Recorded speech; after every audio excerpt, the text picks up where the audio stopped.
Direct Connection is made by MPT to serve all of our diverse communities and is made possible by the generous support of our members. Thank you. Live from Maryland Public Television, this is Direct Connection with Jeff Salkin. Good evening. Welcome to your Direct Connection. We begin tonight with answers to your questions about this newest COVID variant. Is it stronger or weaker? What does it actually mean for your holiday travel plans? And is there a vaccine strategy that will offer the best protection?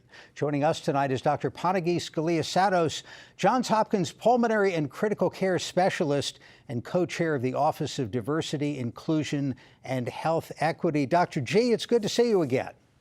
Always an honor to be back. Thank you so much. Glad to have you. And we have a lot of important questions to get to, but I have to ask, based on your country of birth, which was Greece, about the correct pronunciation of this letter of the Greek alphabet that represents the newest variant.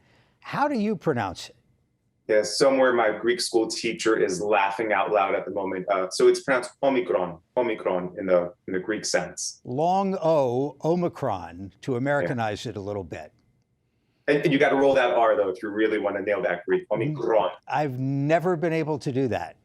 It's okay. Accident of birth. Well, this is going to throw me for a loop, and I apologize if I get it backwards at some point, because 2 weeks ago I heard people, I guess, on CNN saying long O, Omicron, so I went with that. Then last week I watched the PBS NewsHour, where they have a staff, I'm sure, figuring this out, and they said Omicron, so I switched to that, and now, based on your expert advice, I'm going to switch back. So we're talking Omicron tonight. And Perfect. What do we know about it? I saw a headline out of Hong Kong where they have quarantine hotels. They had two gentlemen opposite sides of a hotel corridor, both vaccinated, and one was able to transmit it to the other, even though they weren't in contact. And that leads to the conclusion that this thing spreads even more easily than regular old COVID. Yeah, so that's always been a concern. I will say right now, there's still a lot that we don't know. This will be a big week, though, probably around the end of this week. We should get a lot more information out of Europe and Africa, of course, even within the United States, about its actual potential for this transmission. Meaning right now, what I will try to tell everyone is we know a lot about the mutations. That makes it very potential to be easier to transmit. Now, with that said, mutations doesn't necessarily oftentimes correlate with clinical relevance. So that's what we're waiting to see. The analogy I sometimes give is, if Tom Brady and Venus Williams had a child, there's a lot of genetic potential for a good athlete. Time will tell if those genes will play out in real time. So from our standpoint, what we're waiting to see is, do all those genetic changes, all those mutations in the Omicron variant, will that convey into more transmissibility? Will that convey into more cases? This week, we should be getting the answer. And then the other side of it is the severity of the disease for people that catch this variant. There's some indication, and it's a limited data set, and it's coming out of South Africa, that they're seeing actually milder disease, fewer hospitalizations, less oxygen needed by people in the hospital. Right, and actually, we also saw that with the Delta variant, too. The Delta variant in of itself wasn't a worse virus in regards to severity. There was just a lot more cases happening. So what we're going to have to look to see is, does the rate change, right? If you get 3 cases of severe illness out of 10 with Delta, that's 30%. If you get 300 out of 1,000 with Omicron, it's more cases, but still the same rate. So time will tell. If it's easier to spread, it just means more people will get ill, even if the overall percentage still shows that it's kind of a weaker variant in severity. So this is what we mean to say, time will tell.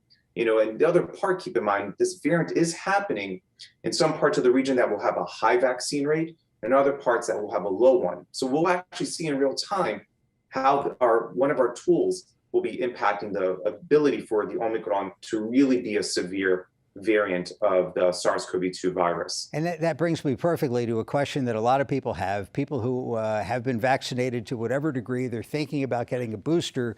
They want to know, which booster should I get? Because apparently it's the Wild West. You can get whatever booster you want. And And we don't know today, but hopefully maybe within a week or so, we may know if there's a vaccine that for some reason happens to work better against this variant. Is that plausible? Yeah, it is plausible. I still think at the end of the day, all the vaccines will likely have a strong efficacy against it. So from my standpoint, I still think it's kind of potentially a dealer's choice of what they'd like to choose. Now, one thing I do want to make a point of with the mRNA vaccines, Pfizer and Moderna, those are likely, I know we talked about their booster, right, getting that third shot. But one thing that I wanted to stress, and a variety of my colleagues do the same thing, is that third shot likely was the completion of the series of the vaccine. So I know we talk about it as a booster, but this vaccine against COVID-19 may have been all along a 3-shot vaccine. We just needed the 2 shots because we're in a pandemic. We needed something sooner than later. So I say this because if you stuck with mRNA vaccines, it might be fine to stick with it to complete it. And for those with Johnson & Johnson, they might be realizing, yeah, they will, get the second one after 2 months, because even the J&J vaccine likely needed 2 shots to begin with. So from our standpoint, I would say, there's good data coming out that you can mix and match. I would, at the end of the day, just sit back and say, talk to your doctor. If he or she says, hey, you got such good protection with the first, stick with that. From my standpoint, I think the only people I really have this conversation more in depth with about mixing and matching happen to be sometimes with communities out in rural areas. A few weeks ago, I was talking to the Chicopee tribe in Rocky Boy, Montana. And out of necessity, they're discussing, hey, we have to mix and match. Is that going to be okay? So at the end of the day, as data comes out, if you want to stick who you are, if you're Team Moderna all the way, stick with that. If you do want to mix, just talk to your healthcare provider and make sure he or she is also fine with that. Let me remind our viewers, if you have a question for the doctor, you can give us a call. We'll have the number on the screen, or send us an email to livequestions@mpt.org. Let's start with a phone call from Montgomery County. This is Marie. Marie, thank you for calling. Go ahead. Hi, yes. I was calling to find out if it is safe for my daughter, who's vaccinated, to fly with her 9-month-old to come from Durham, North Carolina to D.C. when I'm not sure that everybody is vaccinated, and take a flight, 1-hour flight. Great question. Thank you so much. Doctor? Yeah, no, and Marie, thank you for that question. And this is going to be the hard part, right? If you want to keep our chances at 0% of ever catching COVID, yeah, staying at home and staying away from others. However, I feel like we have learned a lot in the last 2 years where we can take the proper strategies to be out in the world without catching COVID-19.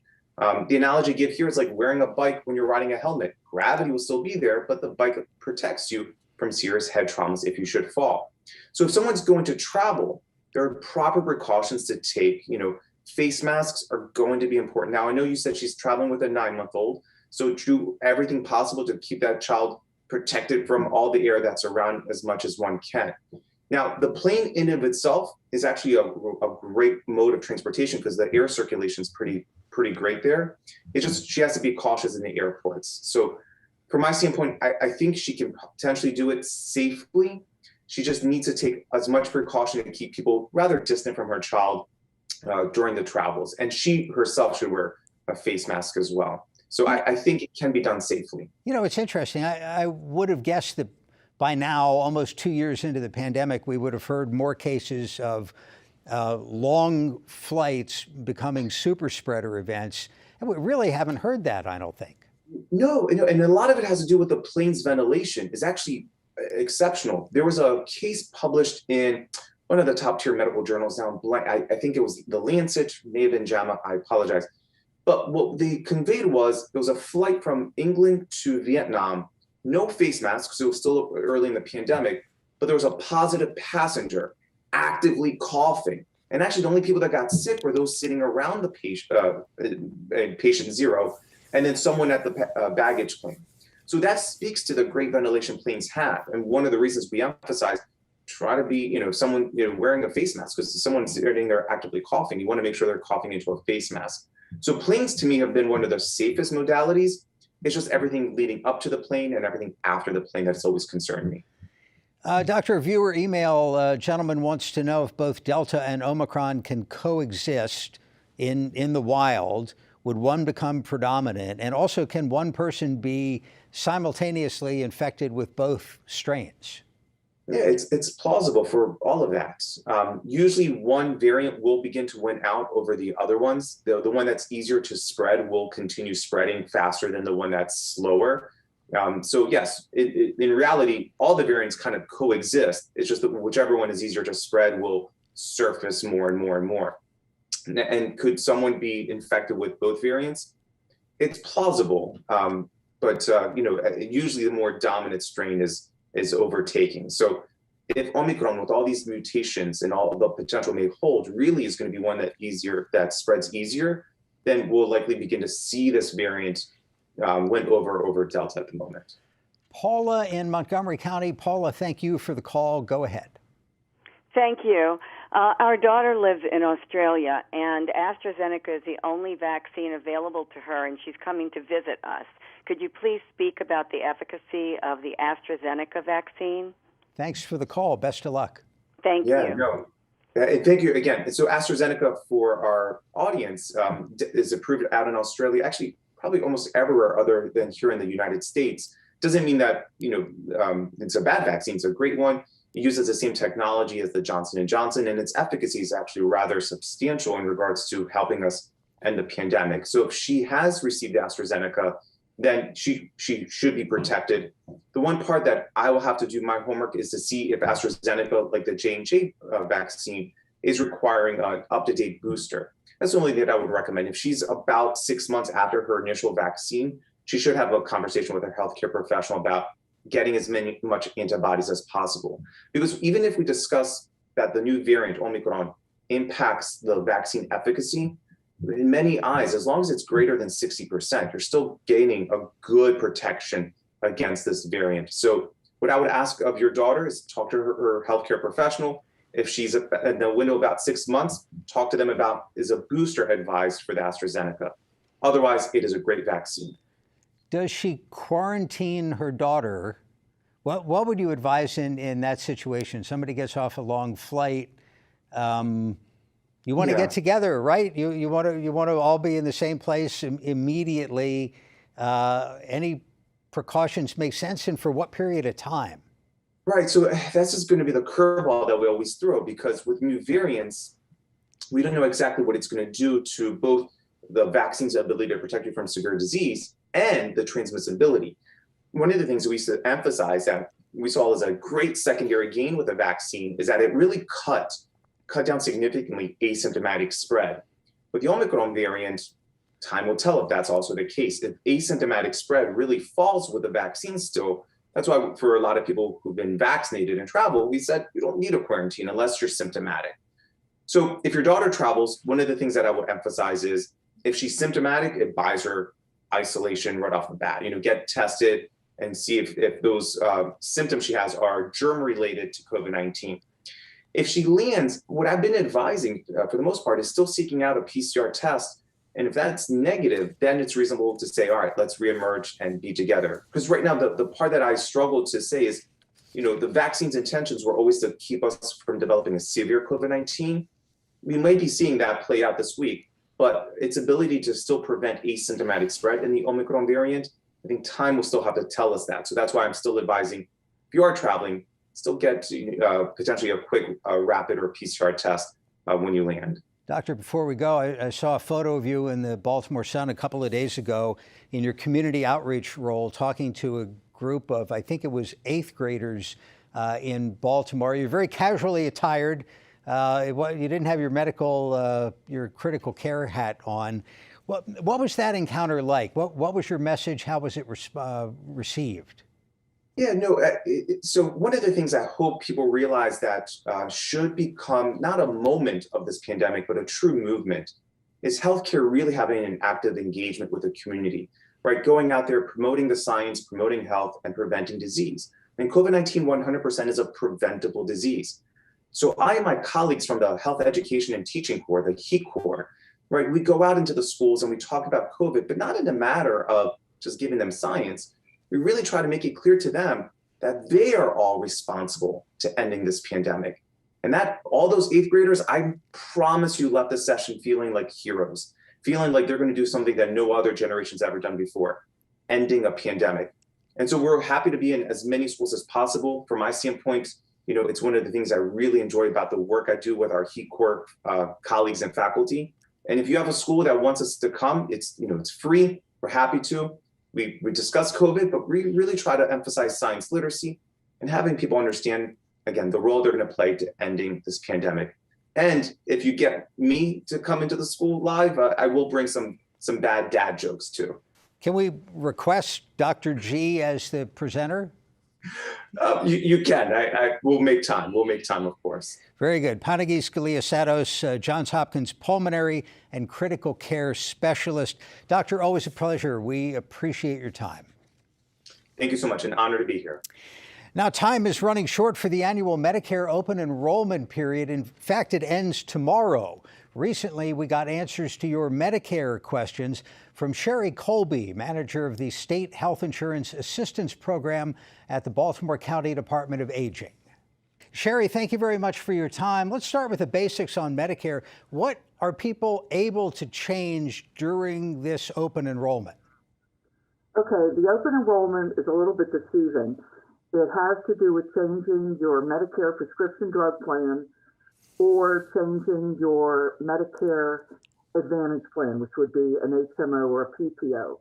There are ads on TV, however, for Medicare supplements, and there is never an annual open enrollment for a Medicare supplement. So this is the time to change from a Part D to another Part D, a Part D to an HMO to a different HMO, or an HMO back to original Medicare and a Part D. All right, these terms all confuse me. So a Medicare supplement is different from Medicare Advantage. What is Medigap? Is that one of those two things? A Medigap is a Medicare supplement. Two terms meaning exactly the same thing. The Medigaps essentially fill in the holes of Medicare. Like if you go to a doctor, Medicare pays 80%, and you would pay 20%. But if you had a Medigap, the Medigap insurance would pay the 20%. All right, but so there's no deadline on that one, is what you're saying? No, you can change any time of the year. The problem is your guaranteed issue is only the first 6 months you're on Medicare Part B. After that, if you want to change, you will undergo medical underwriting, which means they're going to look at your age and health to see if they would like to cover you and what they would like to charge you. Well, let's focus in on these Medicare Advantage plans and the choices that people will have. In your experience, do people tend to stick with what they've got? Well, they do both. Some stick and some don't. The main thing is, when you're selecting an Advantage plan is, does your favorite doctor, is he part of the network? And if not, then you would be changing a whole new set of doctors. So if you're happy with your doctors, you tend to stay. And if things go awry, then people want to change. As far as Baltimore County goes, we have several HMOs. We have Hopkins, we have Kaiser, Cigna, Care First, which was new this year. And then for 2022, there is a brand new HMO group called Alderwood, and they will have 4 HMOs for Baltimore County this year. And just one other little thing for people with very low income, United Healthcare will have an HMO also in Baltimore County. How does that work? The area where somebody maybe doesn't qualify for Medicaid, but Medicare, but they're eligible for some assistance, right? Okay, well, as far as getting assistance to pay your Medicare Part B premium or to get help with your Medicare copays and deductibles, that is income and asset-based programs. One is called QMB, Qualified Medicare Beneficiary. A single person, their income gross can be no more than $1,093 and their assets under $8,000. So we're talking very low income. But if you have that, or your income's even lower so that you get medical assistance, then your Part B is paid for you and all your Medicare copays and deductibles are paid. They're great programs, but you must be very low income to get them. Let me remind our viewers, if you have a question about Medicare and open enrollment, give us a call at the number on the screen, or you can email a question to livequestions@mpt.org. Sherry, I'm afraid I got too deep in the weeds too quickly here, so let me back up a little bit. When people call you or they show up at one of your events for help, what are the most common questions that you get? Well, when we see people in person at the various senior centers, they are coming because they have a Part B and they want to select and they want to see, is the current plan good for next year or do they need to change? So we are entering their drugs, giving them their favorite pharmacy to see which plan will cover the drugs at the lowest cost with the fewest restrictions. That's the whole purpose of it. And half the time somebody stays with their plan and the other half of the time they change. We have saved some people $500 to $1,000 by changing their plans. Other times you're actually in the best plan, so you stay put. If you do nothing, you will roll over into the same plan. Now the costs change as well, right? I mean, the premiums can go up. Right. Every year the plans are allowed to change their premiums, deductibles, pharmacy contracts, their formularies, and tier structures. Like this year, the deductible for most of the plans went up to $480. And I thought that was a pretty big jump in 1 year. So that and how that deductible will impact the viewer personally depends upon which plan they're in. Sometimes the plans are hardcore, you have to pay $480 up front. Other times it's like, no, you don't have to pay for your generics, anything. Or you may pay a low cost for tier 1 and tier 2 generics. So we really do need to get into the weeds in these things to help make sure that we're enabling someone to get the best plan possible for 2022. Here's a viewer email. A viewer wants to know, what is the Flex card that I've seen on Facebook? I've not personally seen that on Facebook. Have you heard of a Flex card? I have no idea what they're talking about. However, possibly it could be a discount card. And to use, there are a number of them out there, GoodRx, Needy Meds, and you cannot use a discount card and your Part B at the same time to fill X prescriptions, kind of one or the other. Something like Medicare doesn't pay for cough medicine, so you could use a discount card for that. But I have no idea what a Flex card is. Well, here's a viewer who writes in that he went to a presentation that Sherry made, and she and her staff were extremely helpful for my decision about whether to sign up for Part B. The question is, given there are several federal retirees in the viewing area, ask Sherry to discuss the issue of Medicare Part B and CSRS federal retirees. So I guess if you have that retirement health care from the feds or maybe from other organizations, you don't have to do Part B? Okay, for just about anybody but the feds, you must do Part B. No question, you must. The feds are different, okay, and I do have a volunteer, so you can call the office, and my one volunteer only talks to federal retirees. The big thing with the federal retirees is that if you're in a fee-for-service plan and you get Part B, your co-pays and deductibles typically go away. So it can be a good thing. If you're in an HMO or PPO, getting the Part B is not always a cost-effective thing. But if further down the road, 10 years from now, you want the fee-for-service, you want the B, if you don't get it when you're due to get it, and that's a whole nother scenario, you will have a penalty. So if you really need to explore with OPM, if you're a federal person, call my office so we can go over this in more detail. Phone call from Carroll County. This is Jen. Jen, thank you for calling. Go ahead. Yes, hi. At 68, I have Medicare Part A, but because I'm still working. If I stop working a month from now, just say, and I apply for Part B, would I have to be underwritten for my health, or is it automatic? Are you automatically accepted? Thank you for the call. one of the plans. Yes, Jen, thank you very much. Sherry? Okay, well, first of all, if you're going to retire, there are several forms you have to complete. I would, 1 month is a short period of time, so you really need to get on this instantly. CMS 40B, where you want your B, CMS L564, that's a form your employer signs so that you'll not get a penalty. Employer's going to say you've had continuous group health coverage from 65 onward until now. But there is no, everybody gets it, you pay for $148.50 unless you're wealthier and you pay more for it. The health issue comes up if you're getting a Medicare supplement, and the time to get it is the first 6 months you're on Medicare Part B.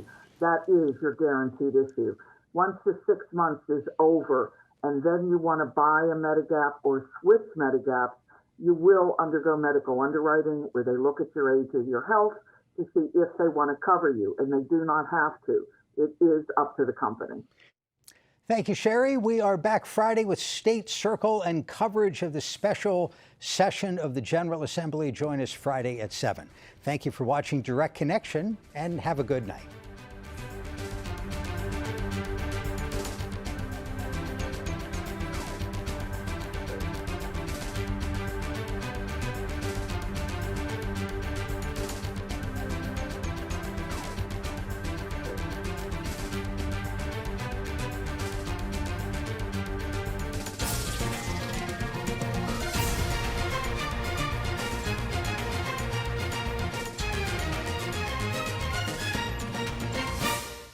This program was made by MPT to serve all of our diverse communities.